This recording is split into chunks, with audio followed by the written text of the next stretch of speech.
Hello everyone, welcome back once again to On the Couch with David and Travis.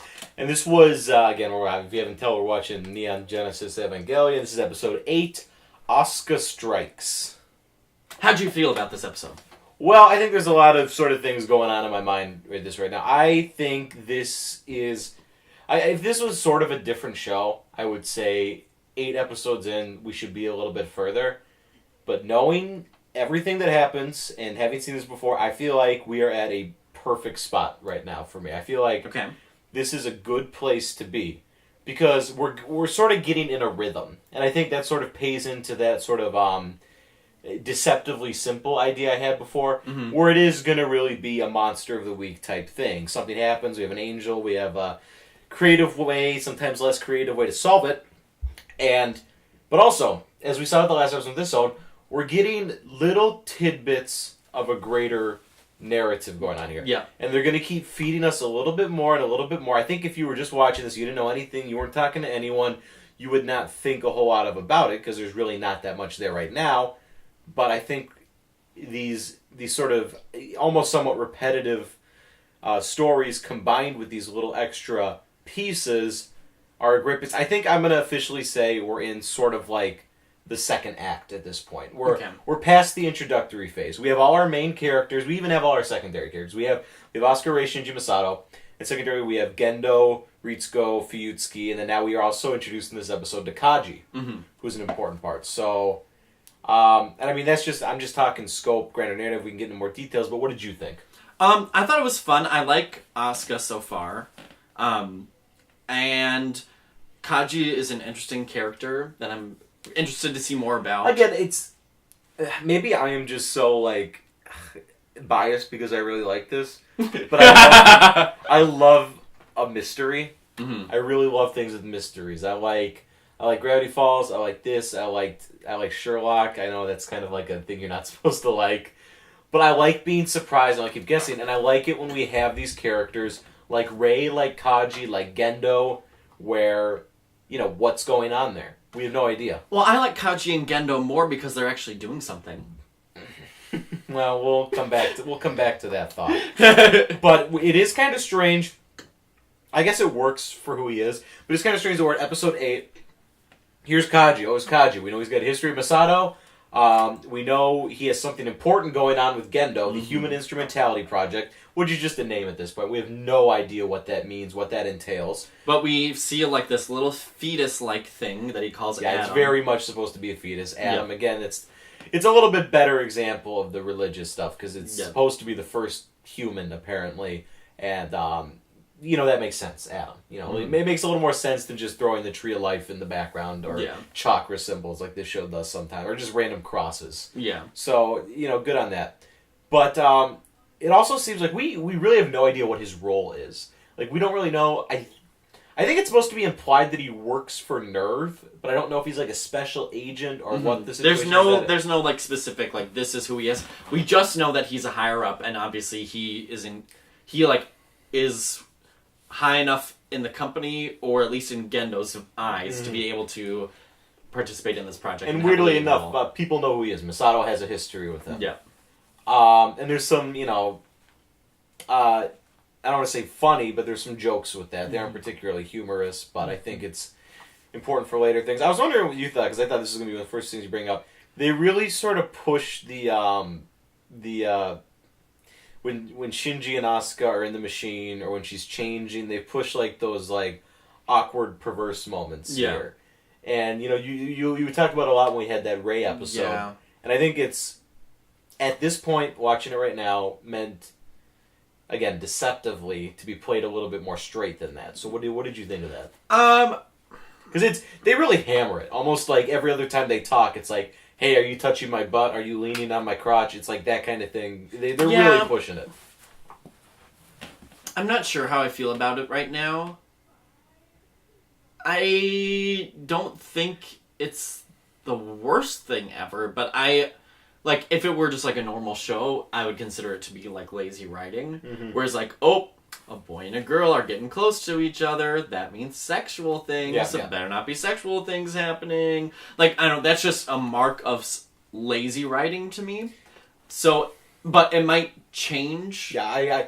later. But I think for right now, and I'm not saying that it is what is happening. I'm not saying it is lazy writing, but like taken in another show in another context, like it would be just like, oh, two, like a guy and a girl in a tight and close space. Let's make sex jokes. I mean, like that's just like a classic thing, especially I feel like in anime. Oh, absolutely. And I so think like to me, if it's going to subvert that later, then that's fine. But I feel like I'm not withholding judgment, but I'm not going to be like it's bad that it's in there. I mean, it's kind of hard because our whole perspective thing is supposed to be like, I've seen it, you haven't. What's your impression now? It's my full impression. But I've obviously sort of hinted that a lot of these things carry different connotations in the future, so you're kind of like, prepared for that. Yeah. So I'm interested if the payoff later on doesn't happen, then I might come back and be like, yeah, this was absolutely well done. But if it pays off later, then something I really liked about this episode that I noticed was just how fantastic the animation is of the Evas. And I don't really know. I'm not an animation guy. I don't do animation, but I really feel like they do a great job at giving them a sense of weight. You know what I mean? Yeah. When they jump, when they run, the way it's not slowly animated, but it's like very heftily animated. It looks heavy. It looks like shaky. It's incredibly well done, and I think everything is so detailed on I think some of the earlier episodes had a little bit lazier not lazier, a little bit. Maybe they couldn't dedicate as much time to it. Things looked a little more off model from time to time. Yeah. And things were sort of more static. But I think this episode was a great example of the animation. Of the fluidity of it. I thought that the angel also looked very cool in this episode. It's interesting. It's one of the medium ones for me. Yeah, but I just kind of liked when it like dived back into the water. It had this huge long tail that followed it. I thought that was really cool.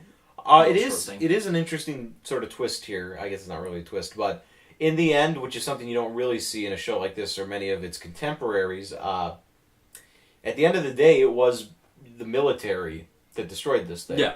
So, previously it's kind of like, oh, missiles bombed, it's all useless. But we did see that with sort of a creative utilization, the military can be effective in defeating these.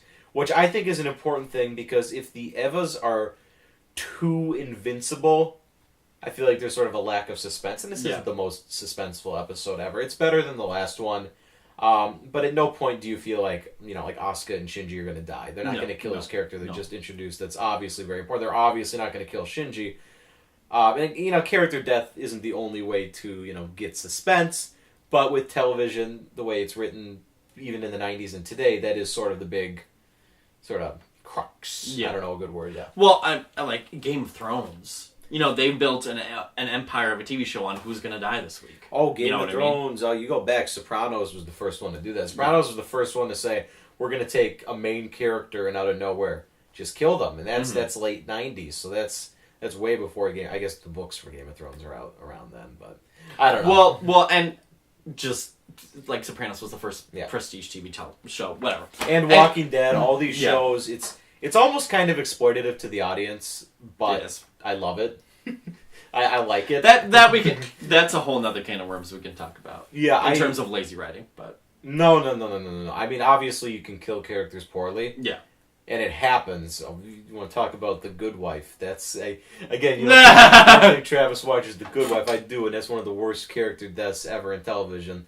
But with mainstream shows, for the most part, they do it very well, I think. Yeah. I'm not a huge fan of modern Game of Thrones. I mean, you don't watch any of these shows we're talking about. I've seen Walking Dead. Oh, I've never watched an episode of The Walking Dead, so maybe I should shut up. I've seen the first 2 seasons of Walking Dead. Really? Yeah.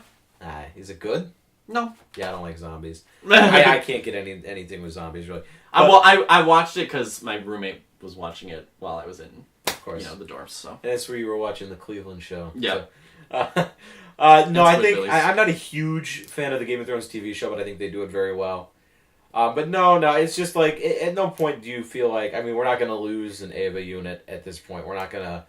It's we're still bitter. I think we're at the beginning of Act 2, like I said, but I'm not worried about any of these characters.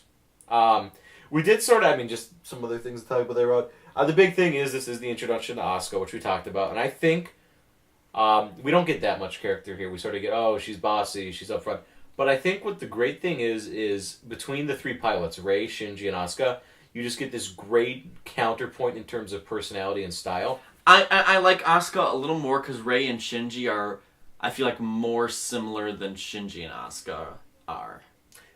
I think they're very different, but I could see why you would think that. But I mean, just like in terms of their characterizations at this point. The key thing is, Rei and Shinji pilot it because they have to. Mm-hmm. Asuka does the piloting because she wants to. Yeah. It's something she actually enjoys, which is very different from what we've seen in the previous episodes. It's not necessarily good, better, worse.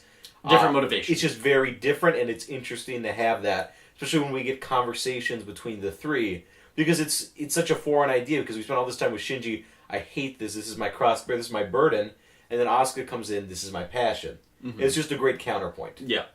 And it'll come up with some interesting debates as well. Mm-hmm.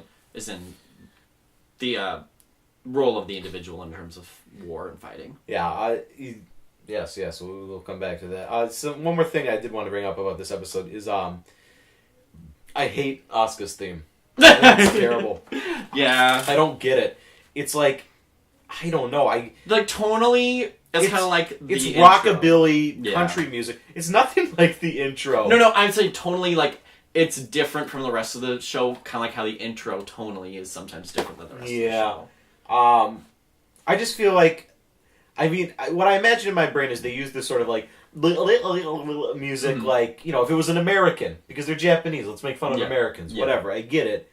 But it's very clear that she's German, mm-hmm. and it's like a big part of her personality and character, and it just doesn't, I'm not connecting the dots, I don't understand it at all, and I think it's distracting, and I think it's just a bad song. Yeah. Masato's theme is a little bit strange, but at least it's kind of catchy and it fits. Mm-hmm. It's got a mood to it. This is just, it's terrible and I hate it.